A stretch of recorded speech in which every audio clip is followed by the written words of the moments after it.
السلام علیکم ناظرین، ذیشان شاویز ایڈوکیٹ آپ کی خدمت میں حاضر۔ جیسا کہ آپ کو پتا ہے کہ کچھ دن پہلے ایک ویڈیو وائرل ہوئی ہے، اس میں ایک شخص بیڈ پر نیم برہنہ حالت میں کمبل لے کر لیٹا ہوتا ہے، بلکہ سو رہا ہوتا ہے، اور زمین پر ایک چھوٹی سی بچی تڑپ رہی ہوتی ہے۔ کبھی وہ اٹھ کے بیٹھ رہی ہوتی ہے، کبھی وہ لیٹ رہی ہوتی ہے، اور تڑپتے تڑپتے اس کی ڈیتھ ہو جاتی ہے۔ یہ جو بچی ہے اس کا نام فاطمہ ہے اور اس کی عمر تقریباً 10 سال، اور یہ جو آدمی ہے اس کا نام پیر اسد شاہ ہے۔ سندھ کے علاقے رانی پور کے ایک بہت بڑے گھرانے سے تعلق ہے۔ پوسٹ مارٹم کی رپورٹ کے مطابق اس بچی پر جنسی تشدد بھی کیا گیا اور جسمانی تشدد بھی کیا گیا۔ یہ وہ شخص ہے جو ہزاروں لوگوں کا روحانی پیر سمجھا جاتا ہے، اور اس کے مریدین اپنی بچیوں کو اس کے گھر میں ملازمت کروانا یا اس گھر کی خدمت گزاری کروانا اپنے لیے باعث فخر سمجھتے ہیں۔ یہ تو تھوڑا سا تھا اس واقعے کے بارے میں آپ کو انفارم کرنا، اور یہ کوئی پہلا کیس نہیں ہے۔ ہزاروں کی تعداد میں چائلڈ سیکشول ایبیوز کے کیسز پاکستان میں رپورٹ ہوتے ہیں، اور یاد رہے کہ اسلامی جمہوریہ پاکستان میں جو رپورٹ کیسز ہیں ان کی تعداد بہت ہی کم ہے۔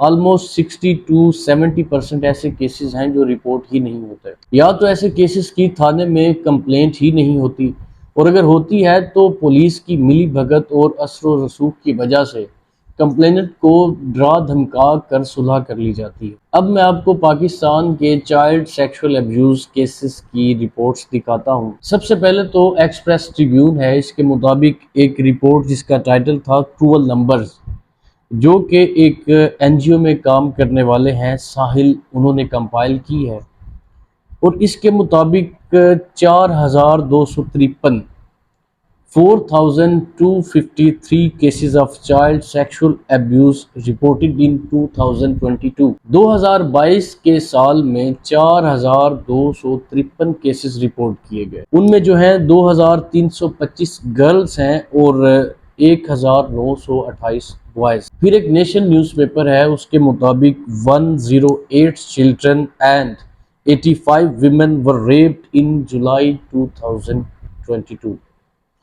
کہ 2022 کے صرف ایک مہینے جولائی کے مہینے میں 108 بچوں کے ساتھ اور 85 ویمن کے ساتھ ریپ کیا گیا۔ پنجاب کی انٹیریئر منسٹری کے مطابق فرسٹ 5 months آف 2023، جو پہلے 5 months ہیں 2023 کے، ان میں 1390 کیسز رپورٹ کیے گئے، جن میں 959 بوائز ہیں اور 431 گرلز۔ دا نیوز پیپر ہے، اور اس میں جو 1390 بچے ہیں، ان میں سے جو موسٹلی ہیں وہ یا تو ہوملیس تھے، جو غریب بچے ہوتے ہیں وہ دوسرے شہروں میں جاتے ہیں مزدوری کرنے کے لیے، کام کرنے کے لیے، یا پھر وہ جو اسلامک ریلیجس سکولز میں اسٹڈی کرتے ہیں، مدرسوں میں پڑھتے ہیں۔ یہ تو حال ہے ہمارے مدرسوں کا۔ یہ رپورٹس آپ نے دیکھی ہیں تو آپ اندازہ کر سکتے ہیں کہ کس طرح درندگی ہے ہمارے لوگوں میں، اور کس طرح بے حسی اور ہوس ہے۔ کوئی بھی صوبہ محفوظ نہیں ہے اور کوئی بھی جگہ محفوظ نہیں ہے۔ مدرسے ہماری ایسی جگہ ہوتی ہیں جہاں قرآن پڑھایا جاتا ہے، احادیث پڑھائی جاتی ہیں، اسلام پڑھایا جاتا ہے، اور ایسی مقدس جگہوں پر بھی یہ سب ہو رہا ہے۔ اور یہ یاد رہے کہ جو موسٹلی کیسز ہیں وہ رپورٹ ہی نہیں ہوتے، اس سے بہت بڑی تعداد ہے جو بچوں کے ساتھ ایسا سب کچھ ہو رہا ہے۔ پاکستان اور انڈیا ایک ہی دن آزاد ہوئے تھے۔ انڈیا کا چندریان جو ہے وہ کامیابی سے چاند پر پہنچ چکا ہے، اور ہم ابھی تک انہی پرابلمز میں سے نہیں نکل پا رہے ہیں۔ انڈیا کی اکانومی دنیا کی 5ویں بڑی اور طاقتور اکانومی بن چکی ہے، جبکہ ہم ابھی تک بھیک مانگ رہے ہیں، اور پھر ہم کہتے ہیں کہ ہم انڈیا سے بہت آگے ہیں، ہم اس فیلڈ میں آگے ہیں، اس فیلڈ میں آگے ہیں، ہم نے اتنی جنگیں جیتی ہیں وغیرہ وغیرہ۔ تو در حقیقت ہمارا ان کے ساتھ کوئی مقابلہ نہیں بنتا۔ ہم نے نہ تو نوجوانوں کو روزگار دیا ہے، نہ ہی تعلیم بہتر کر پائے ہیں، اور نہ ہی صحت کی سہولیات ہم اپنے لوگوں کو دے سکے۔ اس کا واضح ثبوت یہ ہے کہ جتنی بھی اشرافیہ ہے، جتنے بھی پولیٹیشنز ہیں، ان کے بچے بیرون ملک پڑھتے ہیں۔ ان میں سے کوئی بیمار ہوتا ہے تو وہ خود علاج پاکستان سے نہیں کرواتا، بلکہ وہ بھی بیرون ملک سے ہی کرواتا ہے۔ حقیقت تو یہ ہے کہ ہمارا بہت ہی برا حال ہے، چاہے کوئی بھی میدان ہو، سائنس اور ٹیکنالوجی کا میدان ہو، اس میں تو ہم بہت ہی پیچھے ہیں، کیونکہ ہمارا منشور یہ ہے کہ جو بھی کوئی سائنسی ایجاد ہوتی ہے ہم سب سے پہلے اس پر فتویٰ لگاتے ہیں، اور جب دنیا بہت زیادہ آگے چلی جاتی ہے تو ہم اس کے بعد پھر اس کو، وہ ہماری چونکہ مجبوری بن جاتی ہے، پھر ہم اس کو جائز بھی قرار دے دیتے ہیں۔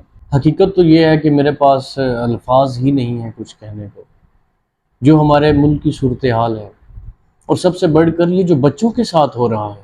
بھئی ہم جانور ہیں کیا؟